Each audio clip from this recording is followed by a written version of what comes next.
Salut les pirates, cette semaine, un sujet qui vous passionne puisque même avant que la formation soit sortie, vous avez déjà fait énormément de précommandes. Elle s'appelle Comment détourner son conjoint de sa relation extra-conjugale.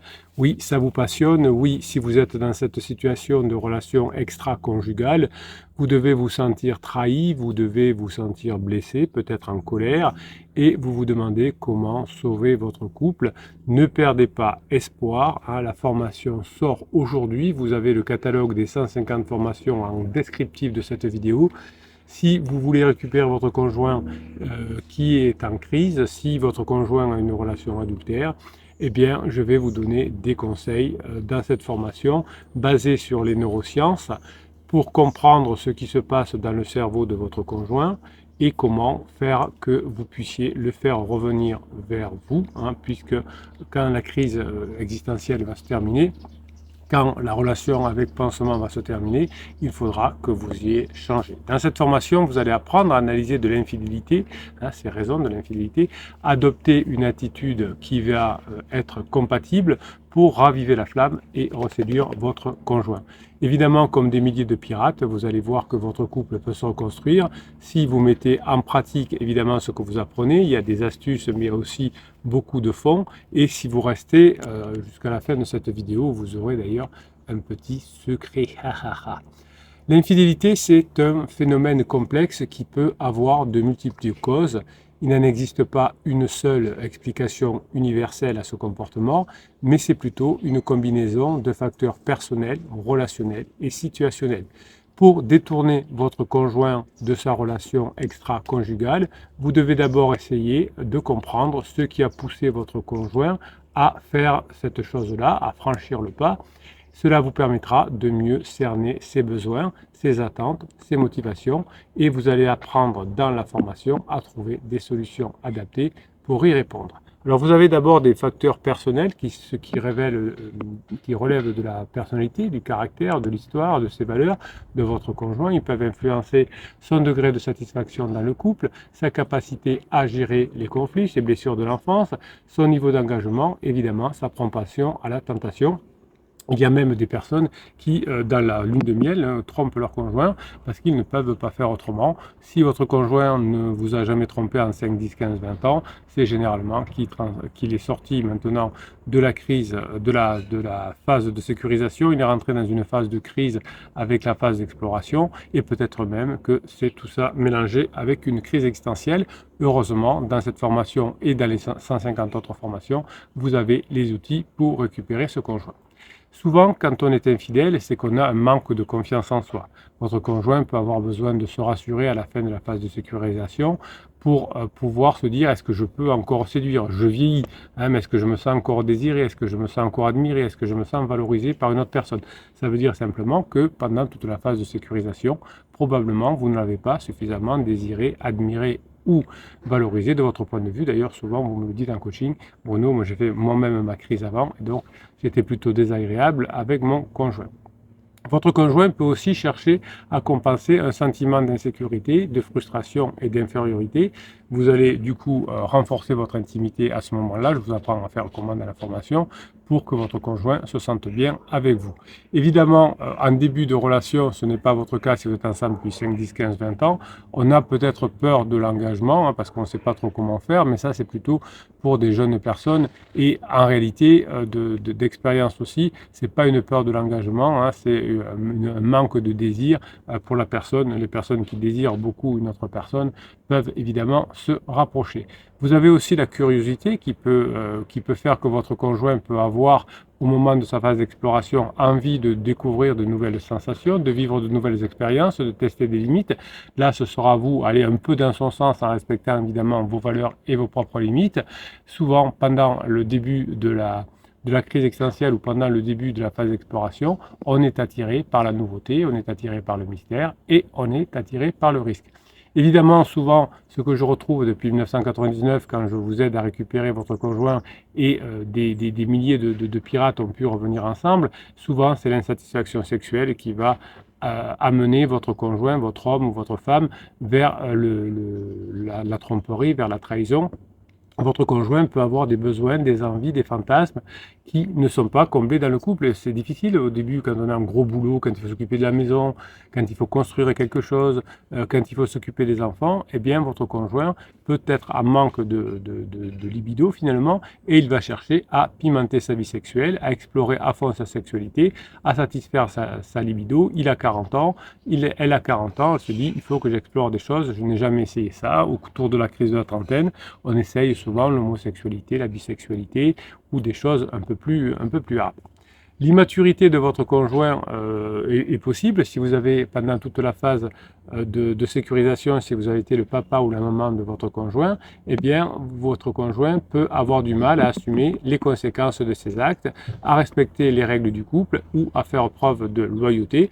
Hein, quand on a un ado à la maison, eh bien, l'ado doit s'émanciper de papa ou de maman. Donc si vous êtes trop comporté en papa ou en maman, eh bien vous allez être victime de la maturité, de l'immaturité ou non-maturité affective de votre conjoint, qui va avoir une immaturité au niveau émotionnel et au niveau relationnel.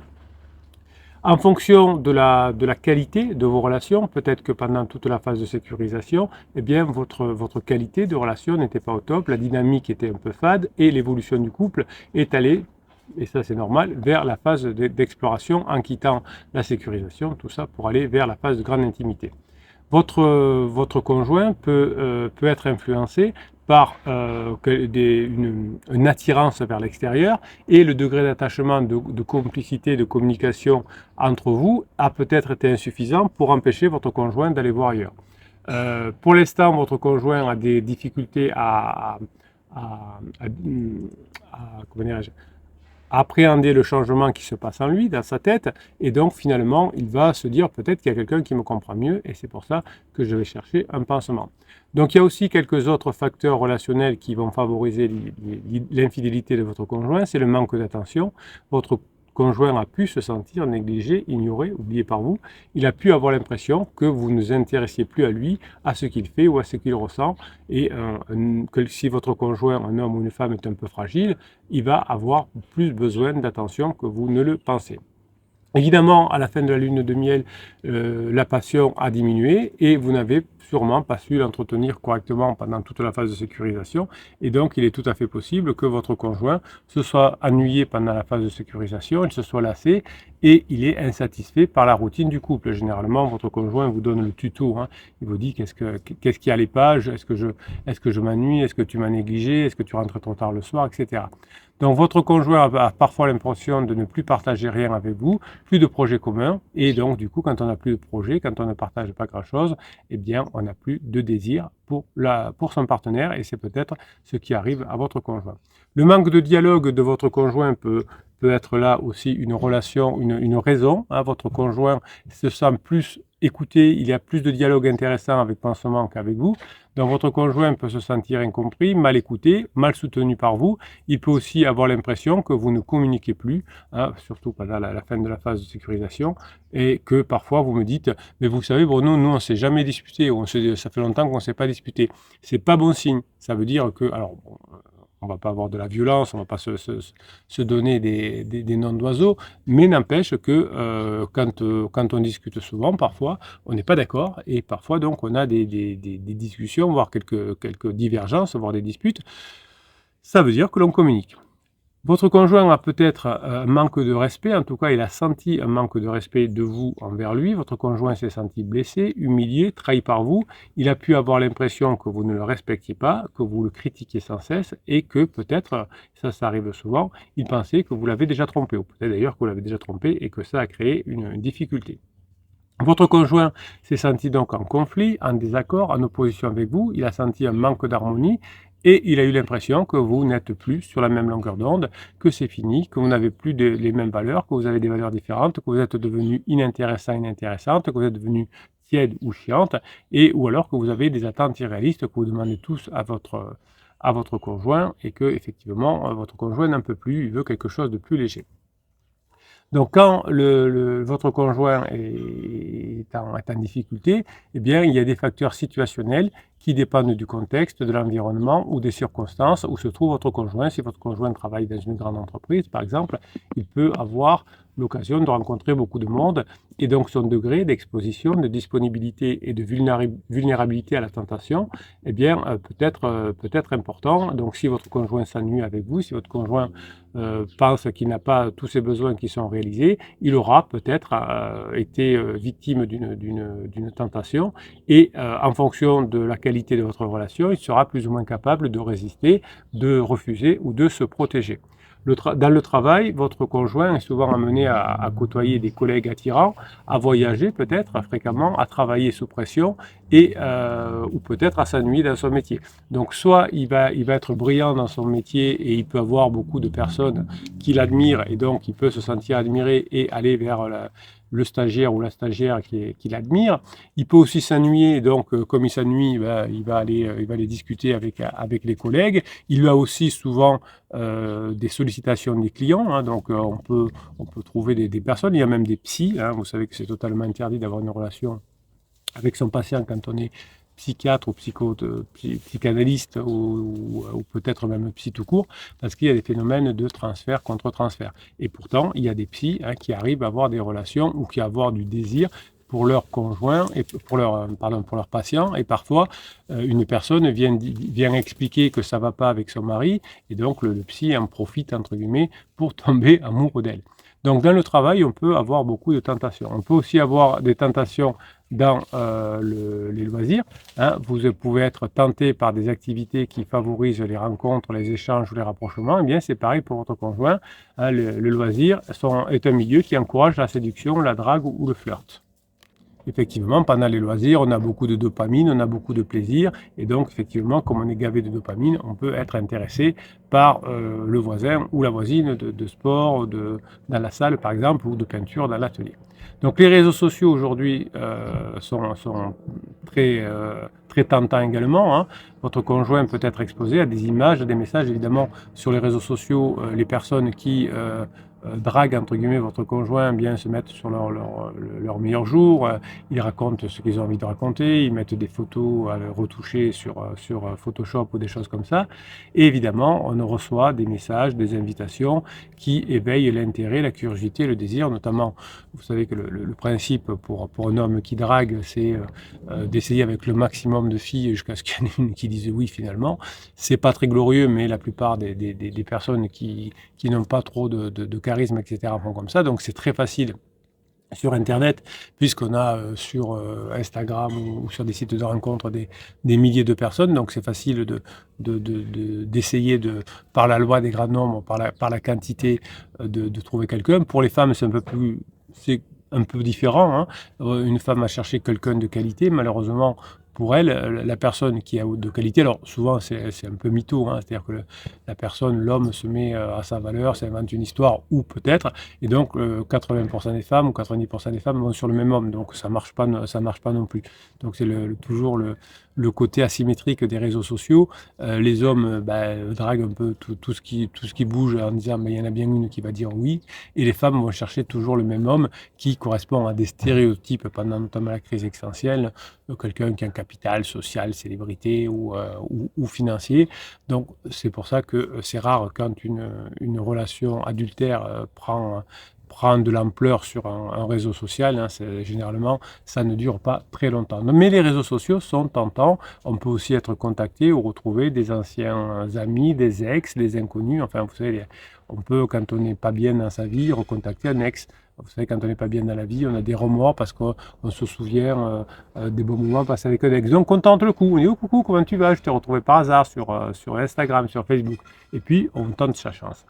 Donc il y a des événements aussi, votre conjoint peut être confronté à des situations qui provoquent du stress, de l'angoisse et de la tristesse. Il peut aussi être affecté par des changements qui remettent en question son équilibre, son identité, son bonheur. Vous avez compris, je parle essentiellement de la crise existentielle. Si votre conjoint consomme des substances, de l'alcool, de la drogue, etc., ça va diminuer son inhibition, son jugement et sa conscience. Il peut être aussi influencé quand il sort avec une bande de jeunes potes, garçons ou filles, par l'ambiance, le groupe, l'émotion. S'il sort avec des personnes comment dire, mariées ou divorcées, c'est pas la même chose, c'est pas la même ambiance. Donc on peut prendre un exemple, on va appeler Paul et Julie, par hasard on pourrait appeler Pierre et Marie, mais on va dire Paul et Julie. Admettons, c'est un couple qui est marié depuis 10 ans, qui est parent de 2 enfants, donc vous voyez quelque chose qui pourrait vous ressembler. Paul est un avocat qui était réputé, alors je change un peu évidemment hein, les métiers, les prénoms évidemment, et le nombre d'enfants. Donc on va dire que c'était un avocat réputé, mais bon, vous voyez, vous avez compris qu'est-ce que ça pourrait être comme métier. Il travaille souvent et il a des affaires. Julie, ben, elle reste au foyer, elle s'occupe des enfants de la maison, c'est déjà un boulot énorme.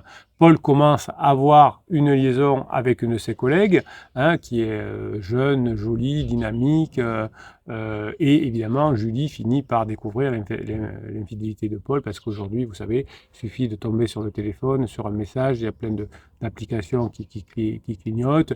Il est assez facile de suivre quelqu'un également avec des traceurs. Donc, c'est pas très compliqué. Si vous avez décidé de tromper votre conjoint, sachez qu'un jour ou l'autre, vous ferez attraper. Et donc là, Julie était tombée sur son téléphone un jour où Paul avait posé le téléphone après avoir téléphoné. Vous savez, des fois, on pose le téléphone et avant qu'il se mette en veille, on va dire, avant qu'il se bloque, il y a parfois 30 secondes.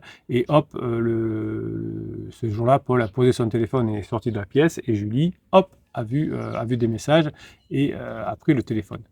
Donc finalement, Julie s'est sentie trahie et on a travaillé sur un coaching pour identifier effectivement les raisons de la trahison de Paul. Donc au niveau personnel, par exemple, on s'est aperçu que Paul avait un manque de confiance en lui récent, hein, parce qu'avant ce n'était pas le cas, parce qu'il commençait à vieillir et sa performance était moins bien.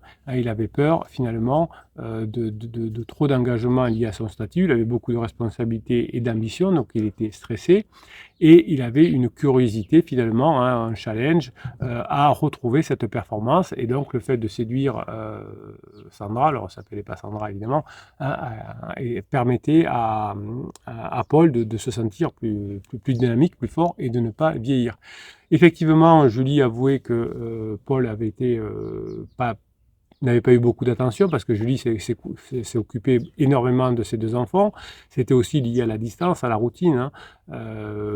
Paul n'était pas souvent là, donc Julie était à fond sur ses enfants et quand il rentrait, il y avait un manque de passion et une forme d'ennui. Autant dans le métier j'allais le dire, de Paul, c'était génial, ben, ça sautait partout et on avait des belles choses. Autant avec Julie, ben, c'était un peu morne, il y avait les enfants au milieu, etc. Et donc Julie s'est à la fois désintéressée de Paul, parce que quand il rentrait à la maison, il était fatigué, il s'occupait un peu des enfants et pas d'elle. Et donc finalement, Paul a été mis dans son travail en contact avec cette Sandra plus jeune et plus séduisante. Ils ont voyagé ensemble et évidemment, ils ont pu, vous savez, quand on fait des voyages d'affaires, il y a des moments où on peut faire un peu de loisirs, quand c'est des choses comme des conventions, etc. Donc on va faire, je sais pas moi, du 4x4 ensemble, des trucs comme ça. Et effectivement, ça rapproche des personnes qui sont facilement, qui s'ennuient un peu. Évidemment, hein, les réseaux sociaux ont fait que c'est plus facile ensuite de continuer à avoir une relation avec sa collègue parce que c'est assez facile par Messenger ou autre de continuer, ou par WhatsApp, de continuer à discuter. Voilà, donc il y avait plusieurs causes qui ont fait comprendre à Julie qu'il il fallait s'y mettre maintenant, que sinon Sandra allait récupérer peut-être définitivement son Paul. Et alors bon, je ne vous spoile pas la suite parce qu'effectivement cette histoire date de quelque temps, mais j'avais envie de la prendre comme exemple pour les raisons d'avoir une infidélité. Paul et Julie sont revenus ensemble maintenant depuis environ 6 mois, j'espère que ça va durer, mais ils sont vraiment en phase 4. La dernière fois que j'ai eu une photo de Julie et Paul, ils étaient là, avec la tête comme ça. Mais vous voyez qu'il peut y avoir un enchaînement de raisons pour laquelle le conjoint, Paul en l'occurrence, était allé voir ailleurs. Voilà, donc je vous laisse aller découvrir la formation. Vous avez le catalogue des 150 formations en descriptif de cette vidéo. Régalez-vous, hein, formez-vous et apprenez à récupérer votre conjoint et à éloigner votre conjoint de son pansement. Passez la journée que vous méritez.